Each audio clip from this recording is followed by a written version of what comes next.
ప్రవర్తన అనేది మనం ఏందో అనుకుంటాం కానీ కాదు. నేను దేవుని సేవకు వచ్చి, వినండి బాగా, నేను దేవుని సేవకు వచ్చి ఇప్పుడేదో మాట్లాడటం కాదు, ఒక విశ్వాసిగా నేను జీవించినప్పుడే, క్రొత్తగా క్రీస్తులో కళ్ళు తెరిచినప్పుడే, క్రైస్తవ్యంలో నేను మొదట గుర్తించినది ఏంటో తెలుసా? యేసు ప్రభు మాట.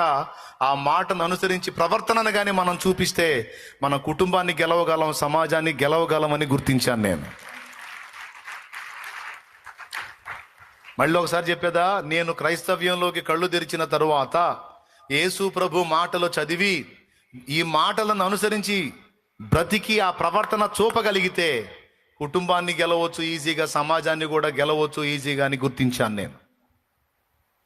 సమాజాన్నైనా కుటుంబాన్నైనా గెలవాలంటే నా ప్రభు చెప్పిన మాటలను అనుసరించి తగ్గించుకొని బ్రతకడం తప్ప వేరే ప్రత్యామ్నాయం లేదని ఎరిగి ఆచరించాను.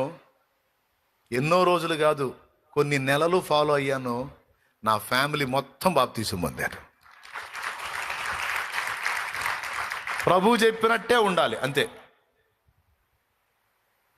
ప్రభువును ప్రేమించి, ప్రభువుని ఆరాధించి, ప్రభువుని ప్రార్థించి, ప్రభు చెప్పినట్టే నడుచుకోవాలి, ప్రభు చెప్పినట్టే ఓర్చుకోవాలి, ప్రభు చెప్పినట్టే క్షమించాలి, ప్రభు చెప్పినట్టే ప్రేమించాలి, ప్రభు చెప్పినట్టే త్యాగం చేయాలి.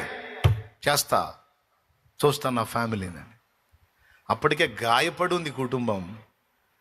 ఎంతగా అంటే కుటుంబం మొత్తం కలిసి చచ్చిపోదామన్నంతగా, అంత ఛిద్రమైపోయి ఉంది కుటుంబం. అలాంటి కుటుంబాన్ని గెలవడానికి, అనతి కాలంలో నెలలలోనే గెలవడానికి, మొత్తం రక్షణ పొందడానికి ఒక్కటే నా ప్రభు పరిశుద్ధాత్మ నాకు చెప్పింది, రే నీ ప్రవర్తన జాగ్రత్త నా కుమారుడా. వాళ్ళ ముందు నీవు ప్రవర్తనను జాగ్రత్తగా కానీ బ్యాలెన్స్ చేసుకున్నావంటే ఖచ్చితంగా వాళ్ళు ప్రభు తట్టు తిప్పబడతారని పరిశుద్ధాత్మ బోధించాడు. నోరు జాగ్రత్తగా అదుపులో పెట్టుకో, నీ నడతలను చక్కదిద్దుకో. జాగ్రత్త జాగ్రత్త జాగ్రత్త జాగ్రత్త అంటే నేను 2 విధాల విజయం సాధించే మీతో మాట్లాడుతున్నాను. తర్వాత సేవకు వచ్చే వాళ్ళతో కూడా మాట్లాడుతున్నాను. వాళ్ళ క్లాస్ వాళ్ళకి అక్కడ జరుగుతుంది, తర్వాత వాళ్ళు ఇది పెట్టుకొని వింటారు. వాళ్ళకు కూడా ఇది మైండ్కి ఎక్కాలి. యేసు ప్రభు వాక్యం ఎంత అవసరమో, వాక్యాన్ని అనుసరించిన ప్రవర్తన అంత అవసరం. వాక్యం ఉండి ప్రవర్తన లేకపోతే ఆత్మల్ని కదిలించడం కష్టం. ప్రవర్తన నుండి వాక్యం లేకపోయినా వాళ్ళని క్రీస్తు దగ్గరికి రాబట్టబడవచ్చు అనేది వాక్యం చెప్పింది. కొడితే గట్టి కొట్టు, లేకపోతే సర్దుకో. ఎందుకు అటు ఇటు కానీ దెబ్బలు కొడతావు?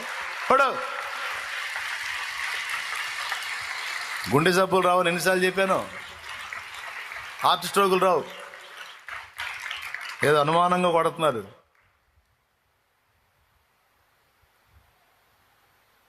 ఏం చెప్పాను చెప్పండి? ప్రవర్తన ఉండి వాక్యము లేకపోయినా ఆత్మలని క్రీస్తు చెంతకు రప్పించవచ్చు, కానీ వాక్యం ఉండి ప్రవర్తన లేకపోతే ఆత్మలను గెలుచుట అసంభవం, అసంభవం, అసంభవం. ఈ ప్రవర్తన మనకంత కీలకం. ఇది కూడా ఏది చేసినా నా ప్రభు చూస్తున్నాడు, నాకు ప్రతిఫలం ఇస్తాడు. నా ప్రభు ఎదుట, ప్రజల ఎదుట నా ప్రవర్తనను జాగ్రత్తగా కాచుకోవాలి అని మనం బ్యాలెన్స్ అవ్వాలి.